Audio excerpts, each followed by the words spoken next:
Got a bit of a difficult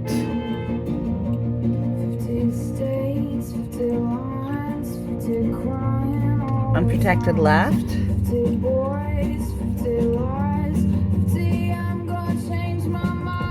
So we don't really have a clear path to make the left. Just disregarding the oncoming traffic. On the left, it's blocked a bit.